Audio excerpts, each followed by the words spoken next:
संध्याकाळचे 7 वाजत आले होते. खिडकीबाहेरचं आकाश केशरी नारिंगी रंगानं न्हाऊन निघालं होतं, पण मेघाच्या मनात मात्र काळोख दाटून येत होता. हातातील चहाचा कप तिनं टेबलावर ठेवला, पण त्या वाफाळलेल्या चहापेक्षा तिच्या विचारांचे धग जास्त होते. आदित्यचा मेसेज आला होता, आजही उशीर होईल, मीटिंग आहे. गेल्या आठवड्यातली ही तिसरी वेळ. विश्वास नावाचा धागा कितीही मजबूत असला तरी संशयाची वाळवी त्याला हळूहळू पोखरत होती. 5 वर्षांपूर्वीचं ते साध्या मराठी कुटुंबातलं लग्न, तो शांत स्वभावाचा प्रामाणिक आदित्य, सगळं कसं स्वप्नवत होतं. पण गेल्या 3 महिन्यांपासून आदित्यच्या वागण्यात एक अनोखी अस्वस्थता डोकावू लागली होती. एका सकाळी मात्र नियतीनं फासा पलटला. आदित्य घाईघाईत आंघोळीला गेला आणि त्याचा फोन चुकून टेबलावरच राहिला. मेघाचं मन द्वंद्वात होतं. एका बाजूला संस्कार होते आणि दुसऱ्या बाजूला शंका. शेवटी शंकेचा विजय झाला. थरथरत्या हातांनी तिनं व्हॉट्सॲप उघडलं. एक अनसेव्ह नंबर आणि त्यावरील ते मेसेजेस. आज येता येईल का? हो, संध्याकाळी 6 नंतर नक्की येतो. ठीक आहे, मी वाट पाहते, काळजी घ्या.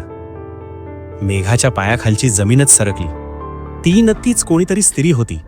तो तिला भेटायला जात होता, तेही लपून छपून. काही वेळानं आदित्य बाहेर आला, नेहमीप्रमाणे तयार झाला आणि निघतो म्हणून कपाळावर आठ्या घेऊन निघूनही गेला. पण मेघा तिथंच गोठून गेली होती. त्या दिवशी ती ऑफिसला गेलीच नाही, कारण तिच्या आयुष्यातील सर्वात मोठी इन्व्हेस्टिगेशन आजपासून सुरू होणार होती. मेघाला कधीच वाटलं नव्हतं की तिला डिटेक्टिव्ह बनावं लागेल, पण संशयाचं ढग इतकं दाट होतं की सत्याचा सूर्य शोधणं तिला भाग होतं. तिनं मनाशी पक्का निश्चय केला, आता माघार नाही. संधी चालून आली गुरुवारी. आदित्यनं नेहमीचा तोच क्लायंट आणि मीटिंगचा बहाणा सांगितला. मेघानं चेहऱ्यावर शांतता ठेवली, पण आत वादळ घोंगावत होतं. आदित्य निघाला आणि 15 मिनिटांच्या अंतरानं मेघानं एक प्रायव्हेट टॅक्सी केली. अंतर राखून ती त्याचा पाठलाग करत होती. गाडी पुण्याच्या वर्दळीतून कात्रजच्या दिशेनं सरकली. एका जुन्या रंग उडालेल्या पण नीटनेटक्या सुयश अपार्टमेंट समोर आदित्यची गाडी थांबली. तो घाईघाईनं आत गेला. मेघा खालीच थांबली. काळजाची धडधड वाढत होती. आत जाऊन जाब विचारू की सरळ रंगेहात पकडू, पण तिनं स्वतःला सावरलं. 1.5 तासानंतर जेव्हा आदित्य बाहेर आला तेव्हा त्याच्या चेहऱ्यावर अपराधीपणा नव्हता, तर एक अजब शांतता आणि डोळ्यात काठोकाठ दुःख होतं. तो निघून गेला, पण मेघाचे पाय तिथंच गोठून गेले होते. दुसऱ्या दिवशी सकाळी जणू एखाद्या मोहिमेवर असल्यासारखी मेघा पुन्हा त्या सोसायटीत पोहोचली.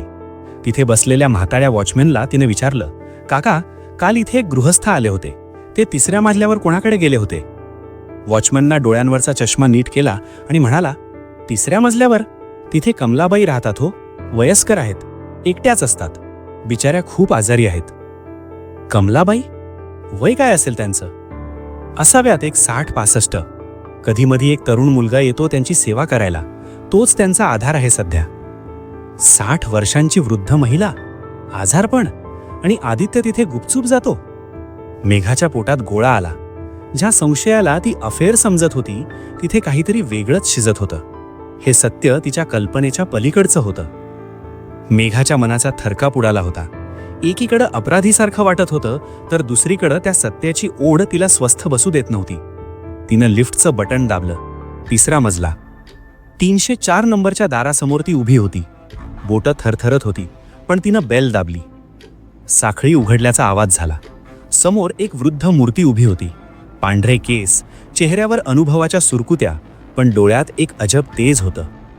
कोण पाहिजे? त्या माऊलीनं विचारलं. मेघाचा आवाज घशातच अडकला होता. कसाबसा शब्द फुटला. मी मेघा, आदित्यची पत्नी. त्या बाईंच्या चेहऱ्यावर आश्चर्याची एक लकीर उमटली आणि क्षणार्धात मावळली. जणू त्यांना ठाऊक होतं की हा दिवस कधीतरी येणारच आहे. ये आत बस, इतकंच त्या म्हणाल्या. घर छोटं होतं, पण तिथे एक प्रकारची शांतता आणि एकाकीपणा नांदत होता. भिंतीवरच्या एका जुन्या फोटोनं मेघाचं लक्ष वेधून घेतलं होतं. एक तरुण जोडपं आणि त्यांच्या कडेवर असलेलं ते लहान मूल.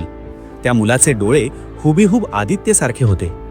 मेघा सुन्न होऊन त्या फोटोकडे पाहत राहिली. कमलाबाई चहा घेऊन आल्या. घे चहा. आदित्य येतो तेव्हा मी त्याच्यासाठी बनवतेच. आज नशिबानं तू आलीस. मेघाला अपराधी वाटू लागलं. तिनं हळूच विचारलं, मला माफ करा, मला वाटलं आदित्य इथे. कमलाबाईंनी शांतपणे हसून तिला अडवलं. तुला वाटलं की आदित्यचं बाहेर कोणाशी तरी सूत जुळलंय, बरोबर ना?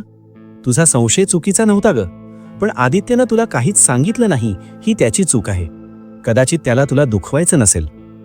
पण तुम्ही त्याच्या नक्की कोण आहात? मेढाचा आवाज गोंधळून आला होता. कमलाबाईंच्या नजरेत एक जुनी आठवण तरळली. त्या हळुवार आवाजात म्हणाल्या, मी त्याची आई आहे, पण जन्मदात्री नाही. मी त्याची सावत्र आई आहे. मेढाच्या हातातील चहाचा कप थोडा हलला. तिला माहीत होतं की आदित्यची आई तो लहान असतानाच वारली होती. मग हे नवीन नातं कुठून आलं? चहाची वाफारे आता शांत झाले होते, पण मेघाच्या मनात विचारांचा काहूर माजलं होतं.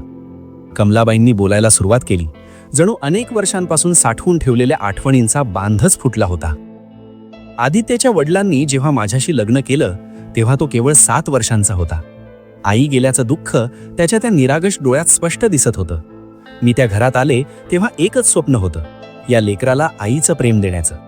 पण कमलाबाईंनी एक दीर्घ श्वास घेतला. पण समाजाचं सावत्र आईबद्दलचं गणितच वेगळं असतं ग गया. मी त्याला प्रेमानं जवळ घेतलं तर लोक म्हणायचे नाटक करते, आणि कधी शिस्तीसाठी ओरडले तर म्हणायचे सावत्र आहे ना म्हणून छळतेय. मी आई बनण्याचा प्रयत्न करत होते, पण जग मला आई बनू देत नव्हतं. मेघा फक्त ऐकत होती. तिला श्वास घेणंही जड झालं होतं. कमलाबाई पुढे सांगत होत्या, जणू अनेक वर्षांपासून साठवून ठेवलेल्या आठवणींचा बांधच फुटला होता. आदित्य 12 वर्षांचा झाला तेव्हा त्याचे वडील गेले. आधार हडपला आणि त्याच दिवशी नात्यातले मुखवटे गळून पडले. नणदांनी स्पष्ट सुनावलं, तू परकी आहेस, घर आमचं आहे, तू आता इथून निघ. का रडणार, कोणाकडे हक्क मागणार? मी कागदावरची आई होते खरी, पण रक्ताचं नातं नसल्याचा शिक्का माझ्या कपाळावर मारला गेला. मी हे भाड्याचं घर घेतलं आणि आदित्य त्याच्या आत्यांकडे गेला. आमची ताटातूट झाली. कमलाबाईंच्या चेहऱ्यावर अचानक एक विलक्षण तेज आलं. पण नियतीचा खेळ बघ ग. 3 वर्षापूर्वी अचानक फोन वाजला. पलीकडून आवाज आला, आई, मी आदित्य बोलतोय. मला वाटलं मी स्वप्न बघतेय. ज्या मुलाला मी वाढवू शकले नाही, ज्याच्यापासून मला तोडलं गेलं होतं, त्यानं मला शोधून काढलं होतं. कमलाबाई सांगत होत्या आणि मेघाच्या काळजाचा ठोका चुकत होता. आदित्याला वर्षानुवर्ष हेच सांगितलं जात होतं की मी स्वार्थापोटी घर सोडून निघून गेले. पण जसजसा तो मोठा झाला तसं त्याच्यातल्या मुलाला प्रश्न पडला की एक आई आपल्या 7 वर्षांच्या लेकराला असं वाऱ्यावर कसं सोडेल.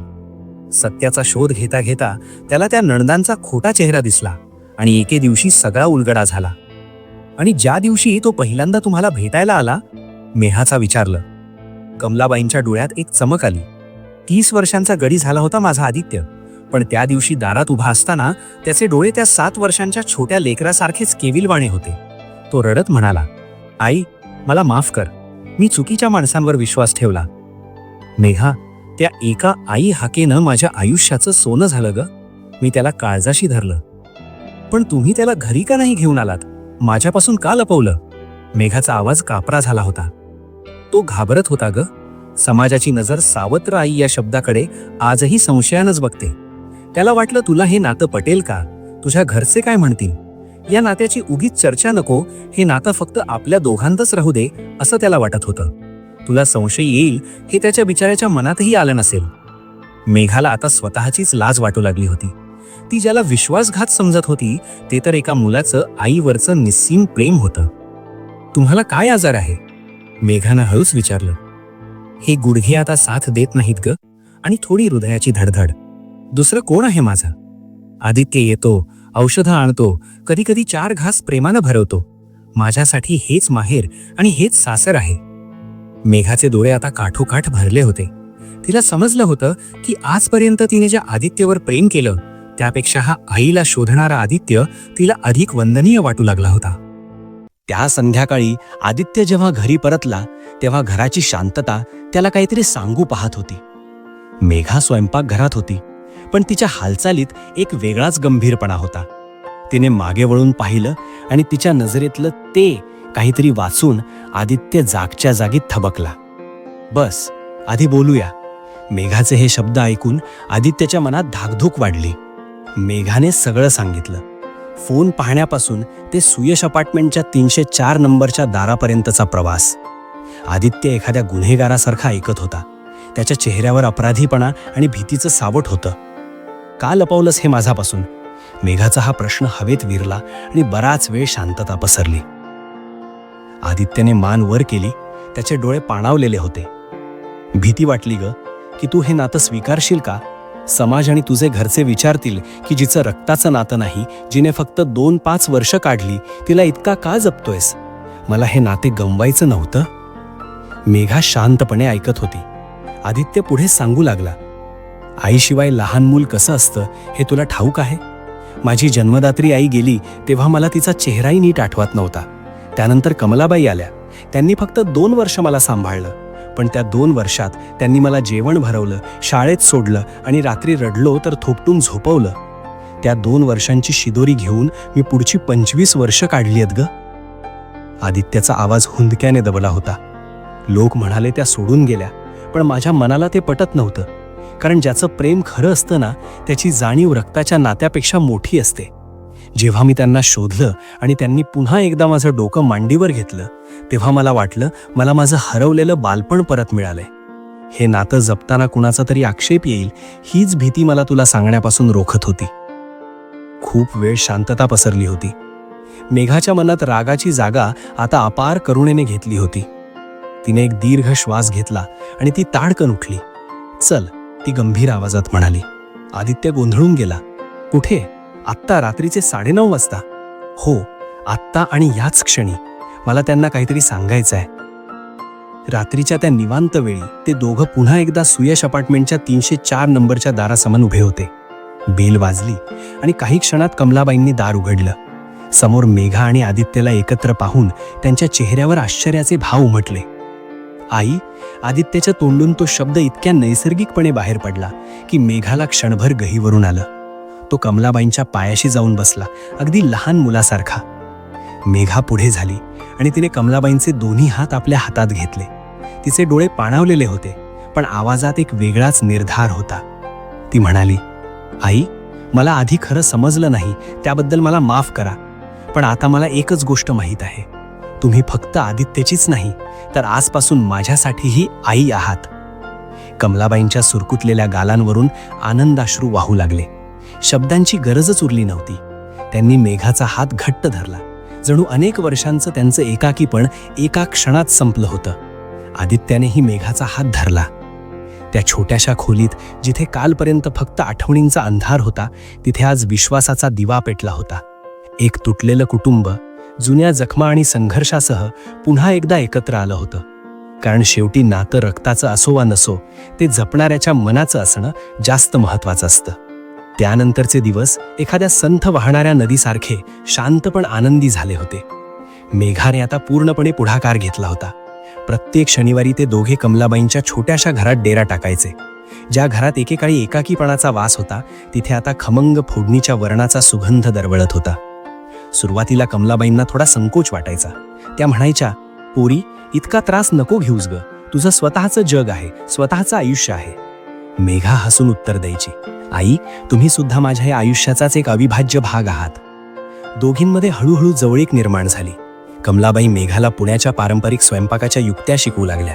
गुळाची पोळी आणि ते खास वरण. तर मेघा त्यांच्या वयाचा विचार करून त्यांच्यासाठी आधुनिक सोयीसुविधा आणू लागली. कधी गुडघ्याचं औषध, तर कधी डोळ्यांना त्रास होऊ नये म्हणून मोठ्या अक्षरांचं कॅलेंडर. या 2 स्त्रियांच्या गप्पांमध्ये बसलेला आदित्य तासनतास त्यांना फक्त पाहत राहायचा. त्याच्या चेहऱ्यावर एक असीम शांती असायची. जणू त्याच्या आयुष्यातलं जे पान कित्येक वर्षांपासून रिकामं होतं, ते आता मेघाने आपल्या मायेने भरून काढलं होतं.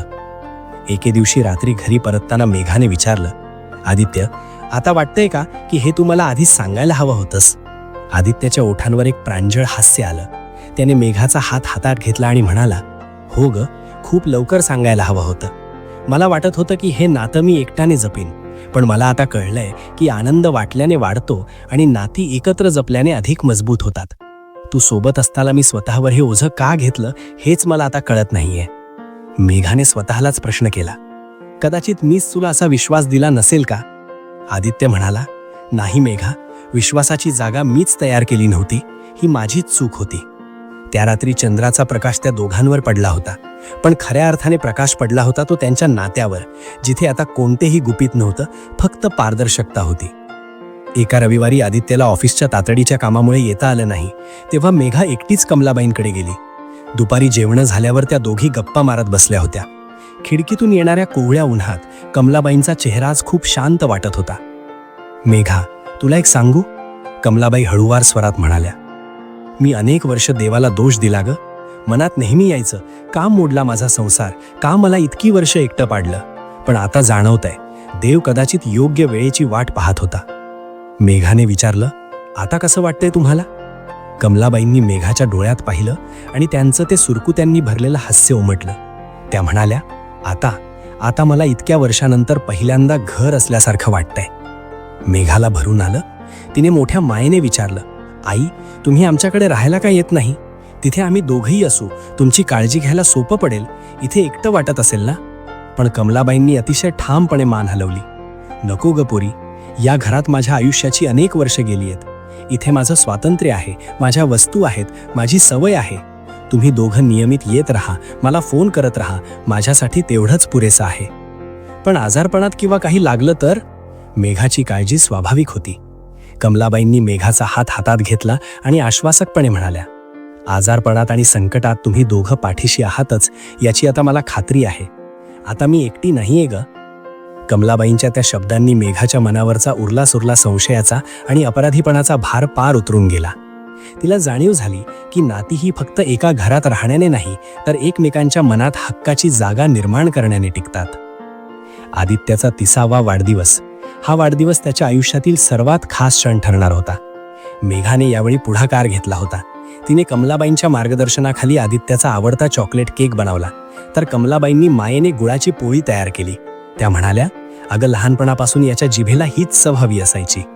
संध्याकाळी आदित्य घरी आला आणि समोरचं दृश्य पाहून तो थबकला. त्याच्यासमोर आयुष्यातील 2 सर्वात महत्त्वाच्या स्त्रिया उभ्या होत्या. एक जिने त्याला बालपणी जगणं शिकवलं होतं आणि दुसरी जी आता त्याच्या जगण्याचं कारण होती. हे सगळं काय आहे? आदित्यने हसत विचारलं. गप्प बस आणि इथे येऊन बस, मेघाने प्रेमाने हुकूम सोडला. कमलाबाईंनी थरथरत्या हाताने त्याच्या डोक्यावर हात ठेवला. बाळा, दीर्घायुषी हो, खूप सुखी राहा. आदित्यने त्यांचा हात धरला आणि मेघाकडे पाहिलं. त्या नजरेत शब्दांची गरजच नव्हती, तिथे फक्त आणि फक्त कृतज्ञता होती. केक कापला गेला, हास्यविनोद झाले. कमलाबाईंनी आदित्यच्या लहानपणच्या गोष्टी सांगायला सुरुवात केली. तो कसा हट्टी होता, कसा भांडायचा आणि आईच्या पदरामागे लपायचा.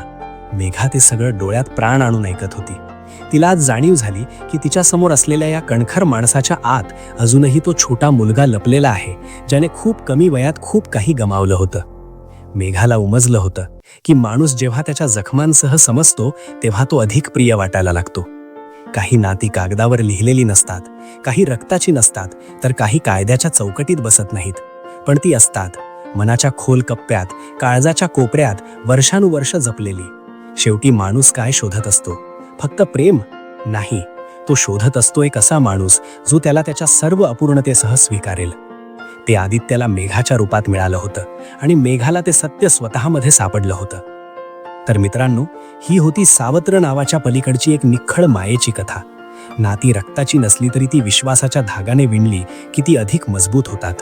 ही कथा तुम्हाला कशी वाटली हे कमेंट्समध्ये नक्की सांगा. जर ही कथा तुमच्या मनाला भिडली असेल तर अशाच नवनवीन भावुक आणि प्रेरणादायी कथांसाठी तुमच्या लाडक्या विक्की कथा चॅनलला लाईक, शेअर आणि सबस्क्राईब करायला विसरू नका. धन्यवाद.